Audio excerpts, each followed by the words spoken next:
Halo, balik lagi dengan gue di sini Tegar Irsyad. Kali ini kita akan membahas jendela transfer yang baru aja ditutup tadi pagi jam 6 pagi. Dan kira-kira siapa aja nih pemain-pemain yang cukup oke, yang cukup gacor khususnya untuk Premier League di setengah musim ke depan nanti. Dan untuk itu langsung aja kita bahas. Let's go. Menjelang jendela transfer ditutup tadi pagi, banyak nama-nama yang cukup mengagetkan ya untuk bisa datang di klub barunya. Dan tentunya pastinya ini menambah keseruan pastinya untuk di tengah musim selanjutnya ini di Premier League tentunya. Dan di sini gue udah punya nama-nama yang gue rangkum ya dari total transfer di jendela transfer Januari kali ini. Dan tentunya pastinya nama-nama yang bisa kita consider, bisa kita pertimbangkan tentunya untuk bisa kita ambil di tim FPL kita. Dan untuk itu langsung aja akan kita bahas. Yang pertama di sini ada Eriksen, di mana Eriksen nama yang udah cukup terkenal ya, apalagi pasca Euro kemarin, yang dimana dia di Euro kemarin mendapatkan insiden yang cukup besar ya, dimana dia mengalami serangan jantung. Dan tentunya ini membuat Eriksen harus menepi dan juga bahkan harus putus kontrak dengan Inter Milan ya, dikarenakan memang dari Inter Milan sendiri di Liga Italia melarang pemainnya untuk bisa menggunakan alat pacu jantung. Dan akhirnya Eriksen harus memutus kontrak, harus berat hati, dan dia sempat di 6 bulan terakhir dia tanpa kejelasan, gak ada tim, free agent, dan dia sempat ikut pelatihan di campnya Ajax juga. Dan sekarang dia berhasil mendapatkan tim barunya yaitu Brentford, yang dimana artinya untuk kans Eriksen bisa kembali merumput, bisa kembali memperkuat Denmark di Piala Dunia nanti cukup besar pastinya. Jadi Eriksen ini benar-benar nama yang cukup kita patut berbahagia ya untuk bisa kembali merumput ya. Dan ditambah lagi masuknya ke Brentford, artinya Tuni Mbeumo harus berbangga nih, harus bisa siap nih untuk menerima asis manis dari Eriksen nih. Dan tentunya pastinya patut kita tunggu, dan mungkin untuk perkiraan gue pastinya Eriksen kayaknya nggak langsung bisa bermain ya, karena memang Eriksen harus memulihkan lagi untuk fisiknya. Dan juga bahkan pelatihnya sendiri bilang bahwa Eriksen ini adalah salah satu pemain hebat, dan tentunya tugasnya untuk bisa mengembalikan kondisinya untuk kembali fit bersama Brentford kali ini. Dan itu patut kita nantikan dengan kontrak berdurasi 6 bulan sampai akhir musim plus opsi perpanjangan kontrak, membuat Eriksen ini menjadi nama yang cukup dibanggakan tentunya oleh fans-fans Brentford untuk di tengah musim ke depan.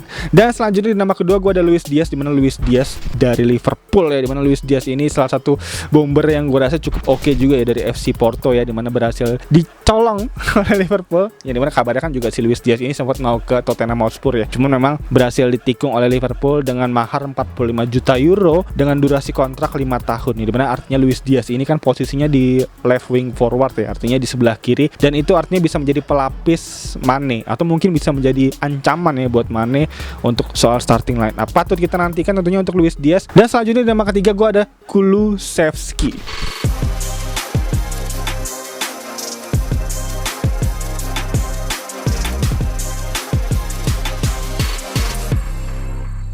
Dimana Kulusevski ini adalah pemain dari Juventus ya, salah satu pemain bomber dari Juventus juga, second striker atau bisa gue bilang juga attacking midfieldernya Juventus. Dan juga dia bahkan kadang bermain di lini sayap kanan dari Juventus ya untuk bisa membantu serangan. Dan salah satu pemain yang cukup inti ya sebelum kedatangan Massimo Allegri ya, dimana memang untuk di beberapa pertandingan terakhir bersama Juventus menit bermainnya udah mulai kurang. Dan bener aja untuk itu Kulusevski berhasil ditembus oleh Spurs ya, dimana ini salah satu hal yang cukup oke untuk bisa kita nantikan, karena Kulusevski ini juga cukup oke dengan perolehan di musim 19-20 kemarin dia mencetak 10 gol dan 9 assist, dan di musim 2020 dan 2021 kemarin dia mencetak 7 gol dan 7 assist ya bersama Juventus. Jadi salah satu nama yang gue rasa juga cukup oke ya. Dan bener aja dimana Conte ini kan dari Liga Italia ya, dan tentunya memiliki radar yang cukup kuat gitu di Italia dan berhasil menjaring nama-nama oke di Italia. Jadi ada Kulusevski yang patut kita nantikan juga tentunya untuk di Tottenham Hotspur, karena dia tentunya operasinya nanti akan ada di belakang Son dan akan di belakang Harry Kane ya. Jadi cukup menarik untuk asis-asisnya tentunya. Dan selanjutnya ada Bentancur. Gimana Bentancur sebenarnya untuk dari segi FPL nggak cukup oke poinnya, karena dia adalah salah satu pemain yang berada di holding midfielder, jadi agak ke belakang defensive midfielder atau mungkin kadang center midfielder juga. Dimana Bentancur ini dibeli Spurs juga untuk melapis kepergian Ndombele.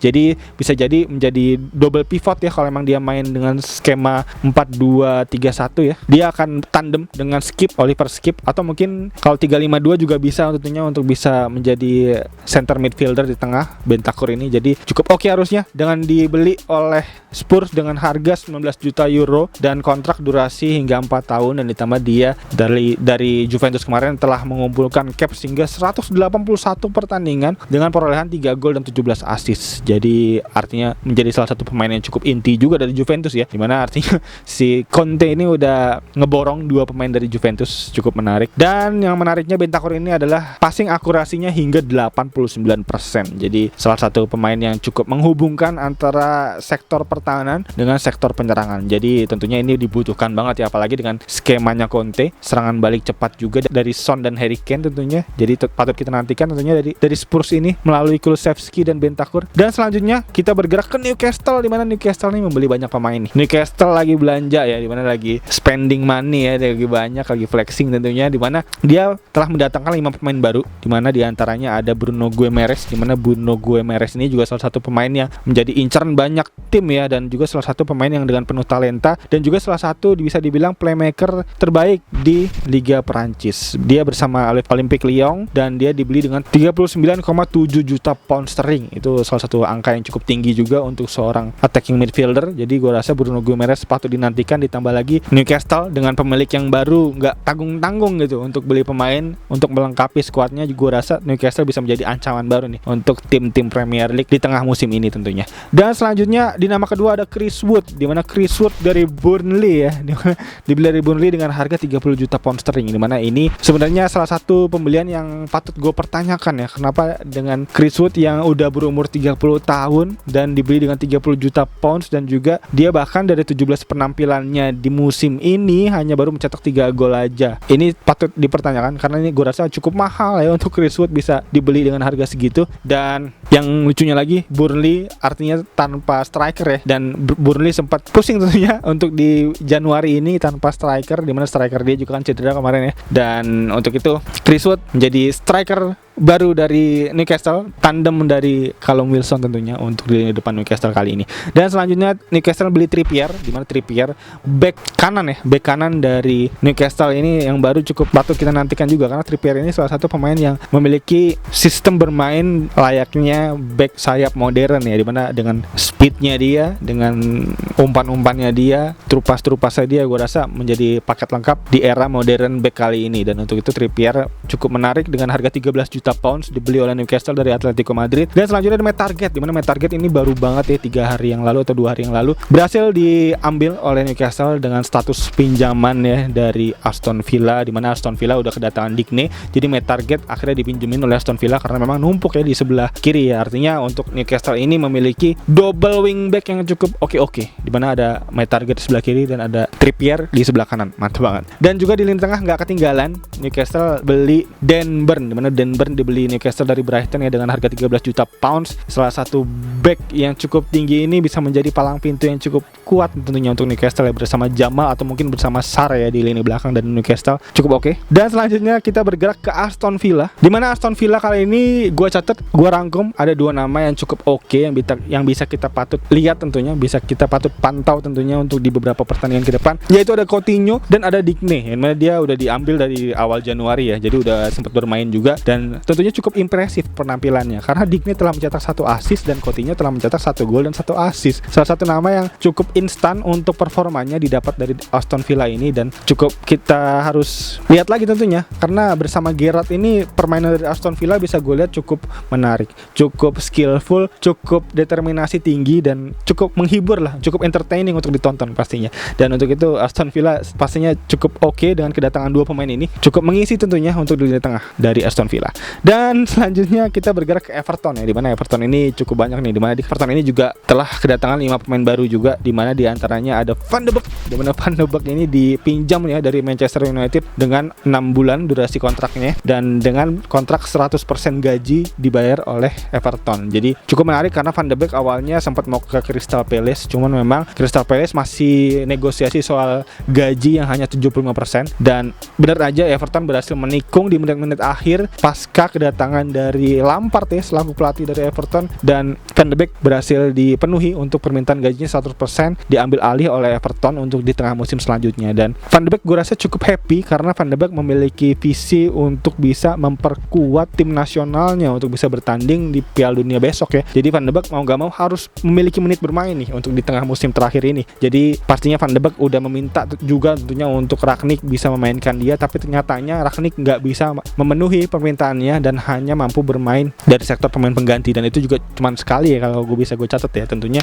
itu membuat Van de Beek cukup bersedih, dan Van de Beek tentunya cukup happy harusnya untuk bisa bermain bersama Everton kali ini. Dan ditambah lagi Lampard yang juga dari pemain gelandang harusnya bisa menularkan ya ilmunya ke Van de Beek tentunya untuk di tengah musim ini. Selanjutnya dari Everton juga ada El Ghazi, di mana El Ghazi dengan status pinjaman ya, di mana Aston Villa ini minjemin El Ghazi karena dia udah kedatangan Coutinho. Jadi sektor tengah dia juga udah cukup penuh dan El Ghazi pastinya udah nggak bisa dapat menit bermain. Jadi otomatis El Ghazi memutuskan untuk bisa dipinjemin aja di tengah musim akhir ini, dan tentunya dipinjemin ke Everton gue rasa adalah salah satu langkah yang cukup oke. Ditambah lagi Everton memiliki pelatih baru yang cukup oke juga bisa gue bilang ya, yaitu ada Frank Lampard di situ ya, dan gue rasa harusnya bisa menjadi potensi bagus ya untuk El Ghazi bisa kembali bersinar tentunya bersama Gray. Tentunya di situ ada Doucouré juga, dan selanjutnya ada Dele Alli, dimana Dele Alli menarik banget nih. Dele Alli, Van de Beek dan El Ghazi, salah satu trio yang cukup maut harusnya di lini tengah dari Everton kali ini, dimana Dele Alli berhasil diambil oleh Everton dengan status free transfer ya. Menarik ya, padahal kontraknya Dele Alli bersama Tottenham Hotspur ini berakhir tahun 2024, tapi memang ada klausul lagi yang menyebutkan bahwa kalau Dele Alli berhasil mencatatkan 20 pertandingan bersama Everton, nanti Everton akan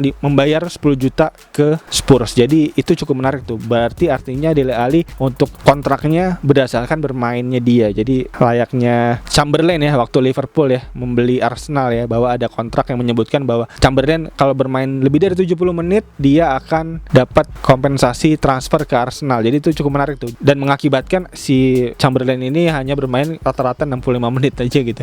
Jadi harus kita nantikan ya apakah Dele Alli akan jadi starting line up atau enggak bersama Frank Lampard tentunya di Everton. Dan selanjutnya ada Mykolenko, di mana Mykolenko ini adalah temannya dari Zinchenko ya di Ukraina, di mana Mykolenko ini adalah back sebelah kiri ya, di mana tentunya menjadi salah satu back dengan pola bermain yang bisa gue bilang mirip-mirip Cancelo juga, pola bermain back modern dengan speed yang tinggi dan dengan skill yang cukup oke di sektor sebelah kiri. Itu gue rasa juga cukup bisa membuat Everton bisa kembali oke, dimana mengingat Everton berada di zona degradasi kali ini, dimana pembelian Mykolenko ini diakibatkan oleh cekcoknya Digne kepada pelatihnya waktu itu yaitu Rafa Benitez ya, dimana pasca pertandingan melawan Liverpool si Digne praktis gak pernah dimainin lagi, dimana kabarnya Digne ini mempertanyakan skemanya si Rafa Benitez, dan itu membuat Rafa Benitez dan Digne kabarnya cekcok hebat. Akhirnya si Digne memutuskan untuk hengkang di bulan Januari, dia bilang begitu waktu di awal-awal Desember kemarin, dan mengakibatkan fans-fansnya pada marah. Dan tentunya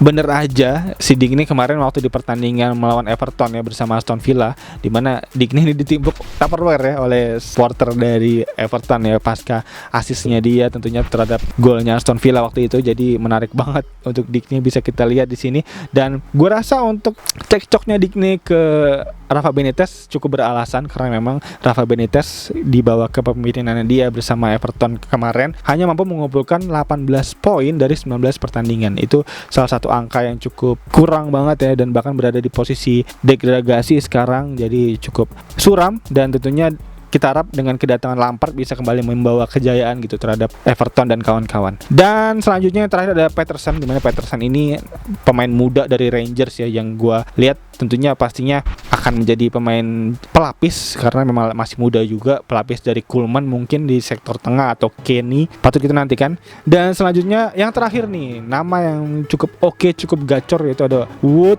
Weghorst. Dimana Weghorst ini nama yang cukup sulit ya, dimana pemain Belanda, pemain dari Wolfsburg dan salah satu bomber yang bisa gue bilang cukup oke di 3 musim terakhir, juga bahkan menjadi top scorer ya dari Wolfsburg ya, dan bahkan membawa Wolfsburg sempat masuk ke zona Liga Champions juga. Dan ini gue rasa Burnley mendapatkan win-win transfer yang cukup oke banget dengan harga 12 juta pounds, dan dia menggantikan posisinya Chris Wood yang dibeli Newcastle. Newcastle kan beli Chris Wood dengan harga 30 juta dan berhasil ditukar dengan Weghorst yang lebih muda, umurnya 29 tahun dengan harga 12 juta pounds, dan juga gue rasa menjadi striker yang cukup oke ya. Bahkan dia bisa gue catat di sini telah mencetak 70 gol dan 22 assist dari 140 pertandingan. Jadi untuk rata-rata golnya adalah 0,5 gol per pertandingan. Artinya setiap 2 pertandingan Weghorst ini dia mencetak 1 gol. Cukup bomber pastinya, dan patut kita nantikan juga apakah Weghorst mampu untuk bisa kembali membawa Burnley berada di Premier League musim depan, karena bisa kita lihat untuk Burnley sendiri ada di peringkat paling bawah ya.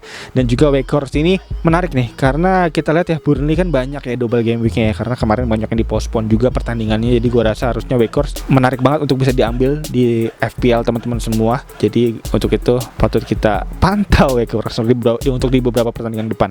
Dan selanjutnya untuk rumorsnya di sini ada Dembele dan Lingard yang ternyata gagal ya. Kabarnya juga Dembele udah sempat di airport semalam untuk menunggu apakah dia dapat tawaran kontrak langsung antara Chelsea atau MU, tapi sayangnya nggak ada kabar selanjutnya dari dua tim itu karena nggak ada yang minat juga kepada Dembele untuk dari tim-tim Premier League kemarin. Jadi patut disayangkan ya. Dan selanjutnya ada Lingard, di mana Lingard ini gagal ya untuk pindah ke Newcastle dan pindah ke West Ham, dan kabarnya juga Moyes sempat frustasi untuk bisa ngebit terus ya untuk Lingard ini ya, karena kayak Moyes tuh udah terlanjur jatuh cinta ya terhadap Lingard ya, karena melihat performa dia di West Ham di musim lalu. Dan juga Lingard ini gua rasa kenapa dia tetap tinggal di MU, karena memang MU udah kehilangan Van de Beek, yang dimana itu artinya Lingard menjadi posisi utama untuk bisa menjadi pelapis lini tengah dari MU. Dan berikut kurang lebih untuk rangkuman singkat dari gua ya untuk nama-nama pemain yang cukup harus bisa dipertimbangkan tentunya untuk di pertandingan